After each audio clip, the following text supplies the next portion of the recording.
अच्छा जी, ये एक वीडियो है मैं जो बना रहा हूँ रिगार्डिंग के हमने फॉर्मेटिंग कैसे करनी है अपने एक टेक्निकल डॉक्यूमेंट की, चाहे वो प्रोजेक्ट प्रपोजल है या 30% डिज़ाइन डॉक्यूमेंट है या 60% या कोई थीसिस है। तो देखें, इसमें सबसे पहली चीज़ ये कि आपने ना ये जो एक सिंबल है ना, ये ऑन रखना है। ठीक है, इससे आपको पता लग जाएगा ये जो चीज़ है ये एंटर प्रेस हुआ है। ठीक है, तो इससे हमें स्पेसिंग वगैरह मिल जाएगी। दूसरा ये कि ये रूलर यहाँ पे आपने शो करवाना है। ठीक है, व्यू में जाके आपने जो रूलर है ये इनेबल्ड होना चाहिए आपके पास। अब इसमें अगर हम देख सकते हैं यहाँ पे ये जो 3 रजिस्ट्रेशन नंबर है ये अलाइंड और ये यहाँ पे अलाइंड है। ठीक है, और इनमें टैब्स डले हुए हैं यहाँ पे। और ये अगर हम रूलर पे जाके देखें, इस पर क्लिक करें हम, तो हम देख सकते हैं कि यहाँ पे ये जो है ये टैब की विड्थ आई भी। ठीक है, तो ये जब आप इसमें टैब डालेंगे और इसको आप रूलर से एडजस्ट करेंगे तो फिर ये आपके पास तीनों अलाइंड हो जाएंगे यहाँ पे। उसके बाद 2 यहाँ पे एंटर्स आ रहे हैं। उसके बाद हमारे पास जो है टेबल ऑफ कंटेंट है। अब ये जो टेम्पलेट आप लोग डाउनलोड करते हैं उसमें टेबल ऑफ कंटेंट जो आ रहा है वो हाथ से लिखा हुआ है। हमने टेबल ऑफ कंटेंट ओरिजिनल बनाना होता है, यानी ऑटोमेटिक जनरेट करना होता है। अब ये जो टेबल ऑफ कंटेंट है ये कैसे जनरेट होता है, इसका तरीका ये है कि जो भी हेडिंग्स हैं हम उनको अपने पास सिस्टम से हेडिंग असाइन करें। इस एब्स्ट्रैक्ट है तो आपने एब्स्ट्रैक्ट जो है इसके ऊपर एक हेडिंग अप्लाई करनी है। वो हम कैसे करेंगे, आपने जाना है यहाँ पे हेडिंग 1, ये अभी हेडिंग 1 है, इसके ऊपर जाके राइट क्लिक मॉडिफाई, और यहाँ पे आपने जो है इसका टाइम्स न्यू रोमन 18, ठीक है, ये आपने रख लिया फॉर एग्जांपल, और फॉन्ट आपने ब्लैक कर लिया और ओके कर दिया। जब आप ये ओके करेंगे तो आपके पास यहाँ पे ये एज अ हेडिंग 1 आ जाएगा। फिर आपने इसको सेलेक्ट करना है और जाके यहाँ पे हेडिंग 1 पे क्लिक कर देना है, तो ये हेडिंग इस तरह इसके ऊपर अप्लाई हो जाती है। ये चीज़ ध्यान में रखते हैं कि जब भी एक टेक्स्ट हेडिंग के तौर पे होता है तो यहाँ पे हमारे पास एक स्क्वायर आ रहा होता है। जैसे हम इसके एब्स्ट्रैक्ट के लेफ्ट साइड पे एक स्मॉल स्क्वायर देख रहे हैं, इसके इंट्रोडक्शन के लेफ्ट साइड पे हम एक स्मॉल स्क्वायर देख रहे हैं। अगर पैराग्राफ के साथ वो स्क्वायर आ रहा है, इसका मतलब है कि वो paragraph wrongly marked as heading हुआ है।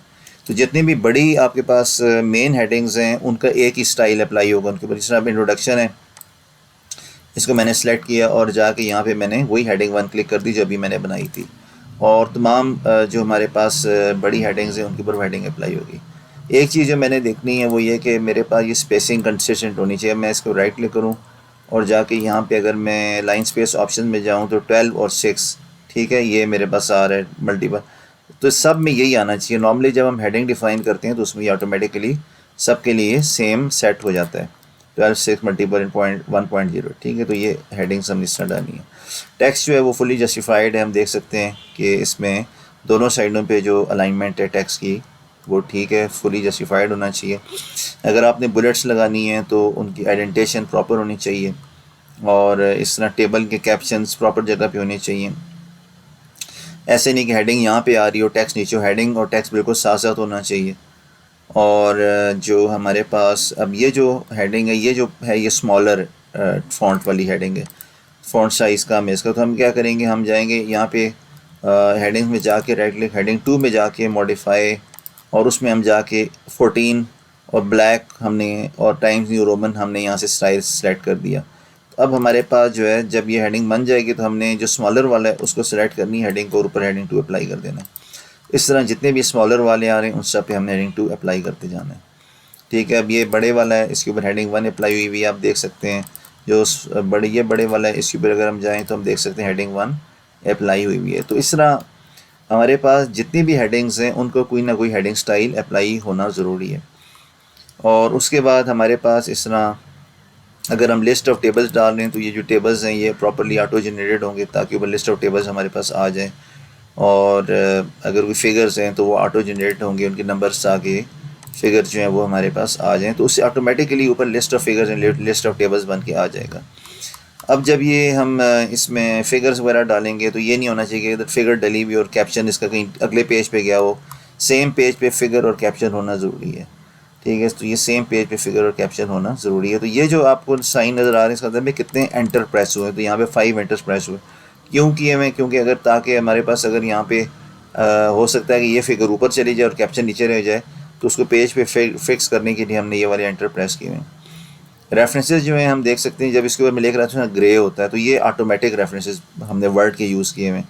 और ये रेफरेंस कैसे डालते हैं, फॉर एग्जांपल हमने यहाँ पे रेफरेंस 1 डाला हुआ है। तो जहाँ पे आपने कोई ऐसा फैक्ट या कोई ऐसी चीज़ देखनी है जो कि आपकी अपनी, जैसा स्ट्रावा है फॉर एग्जांपल, तो हम क्या करेंगे, यहाँ पे आप देखो तो ये रेफरेंस डाला हुआ है। अगर मैं फॉर एग्जांपल यहाँ पे एक रेफरेंस डालना सिखाऊंगा आपको, तो आपने एक यहाँ पे फुल स्टॉप से पहले से ये एक स्पेस लगाई, रेफरेंसेस में जाना है, इंसर्ट साइटेशन में और ऐड न्यू सोर्स करना है। और फिर आपने, अगर आप जर्नल आर्टिकल साइट करें तो यहाँ से जर्नल आर्टिकल, कोई वेबसाइट आप साइट करें तो फिर ये वेबसाइट आएगी। और अगर वो वेबसाइट का कोई ऑथर नहीं है तो आप कॉर्पोरेट ऑथर कर लोगे। Name of the web page, यानी कि किस बारे में है वो, और उसका यूआरएल क्या है, और किस किस डेट को आप उसको एक्सेस कर रहे हो। ठीक है, ईयर, मंथ और डे, ये तीनों चीज़ें यहाँ पे आ जाएंगी। तो जब आप इस तरह करोगे तो आपके पास जो है यहाँ पे एक रेफरेंस आ जाएगा, जैसे कि अभी यहाँ पे ऑलरेडी आ गया, ये हम देख सकते हैं, इस तरह रेफरेंस आएगा जी। क्लिक करेंगे तो यूँ नज़र आएगा। और अगर हम जाके इसकी सोर्स देखें तो ये चीज़ें इसमें डली हुई हैं। ठीक है, तो इस तरह रेफरेंसेस जो हैं वो हमारे पास बाय डिफ़ॉल्ट जो वर्ड के रेफरेंसेस हैं वो डालने हैं। और रेफरेंस डालते वक्त ये जो स्टाइल में ऑप्शन है, ये IEEE होनी ज़रूरी है। इससे आपके पास नंबर्ड रेफरेंस डलेगा। अगर इन फ्यूचर आपने कोई रेफरेंस आगे पीछे किया, फॉर एग्जांपल आप कहते हैं कि यार रेफरेंस 2 को मैंने पहले रखना है और रेफरेंस 1 को बाद में रखना है, तो आपने किसी भी रेफरेंस पे जाके इस पे क्लिक करके आपने अपडेट साइटेशन एंड बिब्लियोग्राफी पे क्लिक कर देना है। तमाम रेफरेंसेस ऑटोमेटिकली अपने आप को एडजस्ट कर लेंगे और री नंबर हो जाएंगे, और नीचे भी वो ही री नंबरिंग एज इट इज़ हो जाएगी। जितना भी फ़ॉन्ट आप यूज़ करें सारा कंसिस्टेंट होना चाहिए। जितने भी हेडिंग्स हैं सारी उनके साइज़ उस लेवल की हेडिंग कंसिस्टेंट होने चाहिए। स्पेसिंग कंसिस्टेंट होनी चाहिए। और जब आप ये हेडिंग्स एंड ऑल दैट कर लेते हो तो फिर आपने जाके यहाँ पे फॉर एग्ज़ाम्पल जो उसकी प्रॉपर जगह है वहाँ पे जाके आपने टेबल ऑफ कंटेंट्स में जाना है और इसको आपने दबा देना है, कंटेंट्स की टेबल, या ये टेबल ऑफ टेक्स्ट को आप दबा देंगे। तो जब आप ये करेंगे तो आपके पास ऑटोमेटिकली टेबल ऑफ कंटेंट आ जाएगा। सिर्फ उसकी हेडिंग को आप थोड़ा सा यानी कि हाईलाइट करके बोल्ड करके आप सेंटर लाइन कर सकते हैं। बाकी ये जो टेबल ऑफ कंटेंट है ये ऑटोमेटिकली बन के आ गया है। और अगर मैं किसी भी चीज़ पे कंट्रोल क्लिक करूँगा, फॉर एग्जांपल मैंने फ़िलहाल ये वाला टूल बंद किया, अब मेरे पास ये इस तरह आ गया। मैं कंट्रोल जब दबाया तो मैं क्लिक करूँगा तो आप देखें मैं एग्जैक्ट उस जगह पे आ गया हूँ। ठीक है, तो रेफरेंसेस ऑटोमेटिकली जनरेट किस तरह होते हैं, वहाँ पे ऊपर आपने रेफरेंस नंबर डालते गए तो ये बाय डिफ़ॉल्ट यहाँ पे शो नहीं होंगे। ये रेफरेंसेस बाय डिफ़ॉल्ट यहाँ पे शो नहीं होंगे। उसके लिए आपने क्या करना है, आपने जाना है यहाँ पे जाके उसके बाद आपने इंसर्ट और रेफरेंस में जाना है। रेफरेंस में जाने के बाद आपने जाना है जी बिब्लियोग्राफी में, और यहाँ पे जाके रेफरेंस पे क्लिक करना है। जब आप क्लिक करेंगे तो जितने भी ऊपर आपने रेफरेंस डाले ऑटोमेटिकली यहाँ पे वो सारे रेफरेंसेस आ जाएंगे। ठीक है, फिगर जो है अगर आप चाह रहे हैं कि डबल डबल यहाँ पे आए, जिस तरह अब एक पेज है इसके ऊपर 7-7 फिगर्स आ रही हैं, उसके लिए आपने टेबल बना देना। अब ये टेबल है बेसिकली, और टेबल में हमने ये फिगर 7-7 प्लेस की हुई हैं। और जो फिगर है उसका जो स्टाइल है ना वो लाजमी इन लाइन विद टेक्स्ट होना चाहिए। टॉप बॉटम ये नहीं कि इससे फॉर्मेटिंग सारी मेस्ड अप हो जाएगी। तो बेशक आप टेबल बना दें, हम टेबल बनाया, इस टेबल में 2 फिगर्स डाली हुई हैं और साथ कैप्शन भी उसके आ गए हैं। तो इस तरह फिगर जितनी भी हैं उनको आप अगर साथ साथ रखना चाह रहे हैं तो बेहतर ये कि आप उनको टेबल्स में डालें। अब ये जो हेडिंग आ रही है इस तरह की हेडिंग नहीं आनी चाहिए, क्योंकि ये स्ट्रे हेडिंग है। यहाँ पे हम देख सकते हैं कि हमारे पास जो है मोबाइल ऐप ऊपर लिखा हुआ है, तो हम इसको कैसे सेट करेंगे, यहाँ पे हम एक और एंटर प्रेस कर देंगे। अब ये मोबाइल ऐप नीचे चला गया। तो इस तरह की हेडिंग्स आपने डबल मेक श्योर करना है कि कोई ऐसी हेडिंग ना हो जो कि स्ट्रे हेडिंग हो, यहाँ पे सिर्फ हेडिंग आ रही हो और टेक्स्ट उसके अलावा हुआ हो। ठीक है, तो अब जिस तरह मॉकअप्स हैं यहाँ पे, तो इसको भी हम फिक्स कर सकते हैं। हमारे पास जो है ये जो है इसके बाद हमने एंटर प्रेस करना है। अब देखें नीचे अपनी जगह पे चला गया। ठीक है, तो इस तरीके से हमने जितनी, अब ये जो है अब ये स्पेस ज़्यादा है, इसको हम कैसे फिक्स करेंगे, हम इधर जाएंगे, हम देखेंगे ऊपर 4 स्पेसेस लगी हुई हैं, हम इसको यहाँ से स्पेसेस कम कर सकते हैं। तो अब ये अपनी जगह पे आ गया, तो ये भी सही लाइन हो गया है और ये भी सही लाइन हो गया। तो इस तरीके से हमने अपने पास जितनी भी जो हेडिंग्स हैं या जो भी फॉर्मेटिंग्स हैं हमने कंसिस्टेंट रखनी है।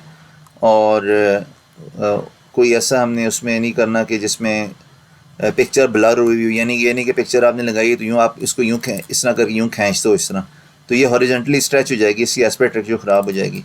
और आप या पकड़े यूँ खींच दो तो वर्टिकली इसकी एस्पेक्ट रेशियो ख़राब हो जाएगी। अगर आपने पिक्चर का साइज़ कम करना है तो ये ड्रैग किए बगैर ही आप पिक्चर फॉर्मेट में जाओ और यहाँ से जो है ना आपने इस ऑप्शन पर सेलेक्ट करना है और मेक श्योर करना है कि एस्पेक्ट रेशियो लॉक हुई भी कि नहीं। अगर लॉक हुई भी है अगर अनलॉक नहीं है तो इसको चेक बॉक्स चेक कर देना, यानी जिस तरह अभी ब्लू हुआ है। और उसके बाद आपने यहाँ से इसका साइज़ इंक्रीज या करना है, तो इस तरह एस्पेक्ट रेशियो इसकी मेंटेन रहेगी। ठीक है, तो हेडिंग्स हो गया, पिक्चर्स हो गया। अगर इक्वेशन यूज़ की है तो आपने उसमें प्रॉपर इक्वेशन नंबर डालना है। जिस तरह अब ये एक्स्ट्री हेडिंग आ रही है, ये नहीं आनी चाहिए थी जिस तरह मैंने बताया। तो ये सारा डॉक्यूमेंट जो है आपने इस तरह अपना प्रूफ रीड करना है। There should be no stray heading, there should be no mismatch of indentation of bullets if used in the thesis or synopsis, और एज लाइन स्पेसिंग सही होनी चाहिए, हेडिंग्स और लाइन स्पेसिंग सही होनी चाहिए। तो ये सारी चीज़ें जो हैं आप देखें, ये ऑन करेंगे ना तो आपको नज़र आता जाएगा। अब ये जो आपको छोटे छोटे नुक्ते नज़र आ रहे हैं ना, ये स्पेसेस हैं। अगर मैं ये एंटर स्पेस पर देखें, नुक्ते ज़्यादा होते जा रहे हैं, ये स्पेसेस हैं। ठीक है, तो जहाँ टैब यूज़ होने वहाँ टैब यूज़ करने, वहाँ ये स्पेसेस नहीं लगानी। तो ये जो डॉक्यूमेंट है, ये इसकी फॉर्मेटिंग अभी मैंने ख़ुद काफ़ी हद तक ठीक कर दी है, और इसको मैं ड्रॉप डाउन पे डाल दूँगा। I will share the description, link description में शेयर कर दूँगा। इसको भी आप एज अ गाइडलाइन यूज़ कर सकते हो, कैसे इसमें हेडिंग डिफ़ाइन हुई हुई है और कैसे इसकी फॉर्मेटिंग हुई हुई है। Thank you.